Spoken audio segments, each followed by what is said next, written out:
Olá, sou Daniel Barros, escritor e professor da Escola Superior de Polícia Civil do Distrito Federal. Hoje vamos falar de um assunto extremamente polêmico, o aumento dos combustíveis. Vamos basicamente dividir este assunto em 3 pontos: a produção, a lei de demanda e o principal, a especulação. A lei da demanda é simples. Quanto menor o preço, maior a demanda. Quanto menor a demanda, maior o preço. Isso deveria ser regulado pelo mercado. Então, como explica se hoje há uma demanda altíssima por combustíveis e os preços também estão altos?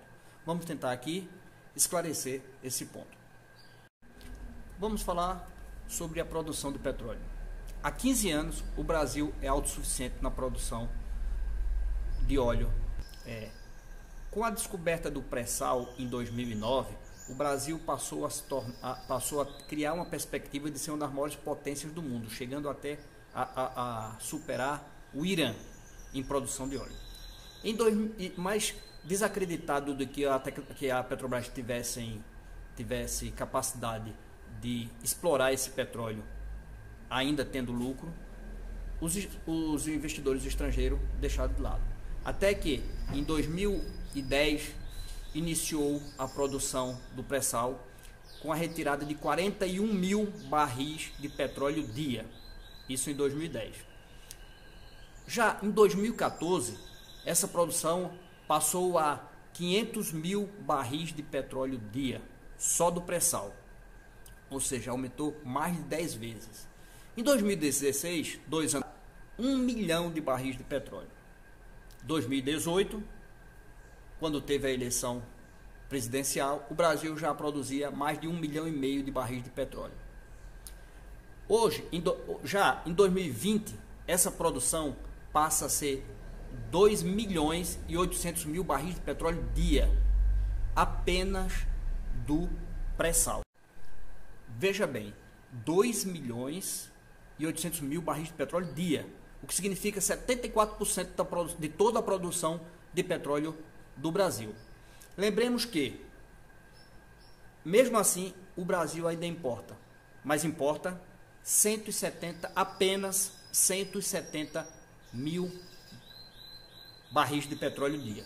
Aí você vai me perguntar, ora, se a gente é autossuficiente em petróleo, por que a gente ainda importa petróleo? Eu vou explicar logo mais. No Brasil, hoje, o preço médio está em torno de R$ 7 reais. Essa mesma gasolina, em termos de dólar, está convertido para o real, nos Estados Unidos, R$ 5,39. Já nossos vizinhos aqui na Bolívia, o preço está a R$ 3. Na Colômbia, a R$ 3,39. E na Argentina, salvo engano, a R$ 3,10. Ora, como a gente acompanha o preço de mercado e o nosso preço médio está o dobro do preço praticado em outros países. E vejam bem, a Bolívia e a Colômbia não são grandes produtoras de petróleo como é o Brasil. Dentro dos itens de produção, nós podemos destacar 2 questões: os investimentos e a produção nas refinarias. Essa mesma imprensa e os jornalistas, e pasme, muitos economistas, eles alegam que a autossuficiência do Brasil não resolve o problema dos combustíveis porque as nossas destilarias não têm capacidade de destilar esse petróleo. Elas foram construídas na década de 70, uma boa parte delas, e essa construção foi voltada para o destilo para o refino de petróleo leve, importado basicamente da Arábia Saudita. O que é bom lembrar que a gente só importa 170 mil barris de petróleo. Mas vamos lá. E aí entra o investimento. Ora, por que não há um investimento para que essas refinarias refinem esse petróleo leve? Já que a maior parte do petróleo brasileiro é pesado. Aí onde está a mentira e o que não se coloca claramente para que as pessoas saibam. O pré-sal hoje, como eu falei, é responsável por 74% da nossa produção de óleo. E essa produção é de 2.800.000 barris de petróleo dia. Só que o pré-sal, ele produz 70% desse petróleo é óleo pesado. Entretanto, os outros 30% não. E o que significa 30% de 2.800.000? 850 mil barris de petróleo. Mais de 4 vezes o que nós importamos para fazer a nossa produção de combustível. Então, esse discurso de que as nossas refinarias não produzem, não destinam o nosso petróleo, não refinam o nosso petróleo, porque ela é adaptada para o leve, cai totalmente por terra, porque nós temos uma produção de quase 1 milhão de barris de petróleo dia, de petróleo não pesado, que seriam perfeitamente refinados por nossas destilarias. Agora, o que está por trás de nossas destilarias? Do refino de nossas destilarias? Vamos lá. É muito importante. Em 2014, a capacidade de uso das nossas destilarias, das nossas refinarias, era de 94%. Pasmem, a gente trabalhava com a capacidade de 94%. Mais à frente, eu vou dizer quanto custava o combustível em 2014. Mas vamos lá. Em 2016, quando assume o governo o senhor Michel Temer, a capacidade das refinarias cai, pasmem, para 80%. 80%. Ela se mantém em 80% até 2019, quando assume a presidência o senhor Jair Messias Bolsonaro. E baixa a produção das refinarias para 76,2% de sua capacidade. E se eu disse pasmem com Temer, vocês vão ficar estarrecidos agora, em 2020. No segundo ano de governo de Jair Bolsonaro, a capacidade de produção das nossas refinarias baixa para 69% de sua capacidade. Ou seja, estamos trabalhando com 69% da capacidade, quando em 2014 trabalhávamos com 94% da capacidade. E aí entra o que já falamos antes, a demanda. Ora, se você baixa a produção, o que acontece? O preço sobe. Então, esse preço não está subindo simplesmente porque existe um mercado internacional. Esse preço está subindo porque o governo propositalmente está baixando a produção de gasolina e diesel nas nossas refinarias. Ainda no campo das refinarias, o que a gente precisaria seria o investimento nas nossas refinarias. E o que está acontecendo é justamente o contrário. No início desse ano, em fevereiro, o INEP, Instituto de Estudos Estratégicos sobre o Petróleo, Gás Natural e Biodiesel, anunciou que o Brasil vendeu a refinaria de Landulfo Alves, na Bahia, pasmem, por 50% do valor do mercado.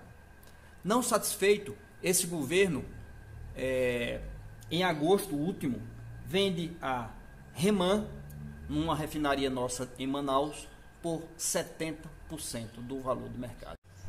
Como já falei, a queda na produção é 94% em 2014, no governo da presidente Dilma, para 69,2% em 2020, com o senhor Jair Bolsonaro. Ela não é por acaso. Ela é uma política implantada já no governo Temer, justamente para atender o preço, o que se chama pelos especialistas, preço paridade de importação. Ou seja, se busca nessa política manter um preço paritário, igualitário entre a gasolina no mercado internacional e a gasolina produzida no Brasil. Ora, se a gente continua com a produção de 94% da capacidade das nossas refinarias, o nosso preço naturalmente estaria baixando, porque a gente teria uma maior produção. Mas, como a gente tem que atender essa política internacional de preços, a gente baixa a produção para que o preço continue alto. E olha, meus amigos, agora, este ano, a Petrobras pagou a seus acionistas cerca de 31,6 bilhões de reais. 31,6 bilhões de reais para os seus acionistas. Por isso que a gente tem o preço da gasolina nessa altura. Por quê? Porque a gente precisa cada vez mais enriquecer os acionistas que são minoria. Porque o principal acionista da Petrobras, como todos sabem, é o governo brasileiro. Aí você pode me dizer, mas Daniel, se a gente não mantém esse preço, os acionistas saem. Ora, o Brasil, a Petrobras chegou em 2010 a ser a segunda maior empresa de petróleo do mundo. A segunda maior empresa de petróleo do mundo. Os acionistas e o preço do combustível em 2010 estava em torno de R$ 2,70, R$ 2,60 e poucos centavos em 2010. Não houve nenhuma fuga de capital estrangeiro, não houve nenhuma fuga de acionista. Pelo contrário, a Petrobras teve um boom de investimentos estrangeiros na década de 2010. E agora a gente se encontra na 31ª posição como empresa de petróleo no mundo. Olha, vejam bem, a gente era a segunda maior e hoje é a 31ª empresa. O que compensa para se investir? Você investir na segunda maior do mundo ou na 31ª? Ou seja, mais uma balela de que a gente vai perder acionista. O que falta realmente é um posicionamento político do governo para baixar o preço do combustível e servir a população brasileira que vive basicamente em função do transporte terrestre. Ou seja, a inflação chega ao ponto que está em decorrência de uma política errada, ou melhor, não uma política errada, uma política intencional do governo Bolsonaro. Outro dado importante que eu gostaria de mostrar para vocês é a falácia de que o preço do combustível está alto no Brasil em função do preço do barril do petróleo. Eu vou fazer uma mudança aqui na câmera para mostrar para vocês um gráfico que eu fiz aqui, fazendo uma comparação entre o preço do barril do petróleo no mundo e o preço do combustível no Brasil. Vamos lá. Eu fiz aqui um gráfico, aqui seria a linha do preço do barril do petróleo, essa linha em azul, e a linha em vermelho, o preço do combustível praticado aqui no Brasil. Vamos começar em 2003. 2003, o barril de petróleo custava 33 dólares, a gasolina R$ 2,21. Aí, em 2004, o barril sobe para 47 dólares, mas o combustível baixa para 1,98 centavos. Em 2005 é uma data muito importante, porque o barril chega a 62 dólares e o combustível a R$ 2,29. Mais à frente você vai ver porque eu frisei esse 2005. E aí vai. Não vou explicar toda a tabela, mas só alguns pontos. Vamos para 2008. 2008 é quando tem o boom do petróleo. E o barril vai para 132 dólares. 132 dólares o barril do petróleo.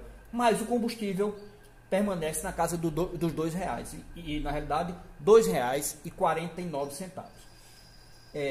O que é uma coisa interessante, porque em 2018, com 132 dólares o barril, a gasolina no Brasil a R$2,21, 2,49 centavos, quando em 2007 o barril era 76 dólares e o combustível era 2,52. Então o que aconteceu? O barril subiu, apesar da subida do barril, o combustível baixou, certo? Aí vamos em frente. Aí você diz, não, Daniel, mas foi nesse ponto que a gente quebrou a Petrobras. Em 2008, quando o barril estava em 132 e a gasolina baixou para 2,49. Olha, vocês lembram que eu disse que o Brasil em 2010 passou a ser a segunda maior empresa de petróleo do mundo? Ora, se o Brasil tivesse quebrado a Petrobras nesse período, 2 anos depois ela não teria se tornado a segunda maior empresa de petróleo do mundo.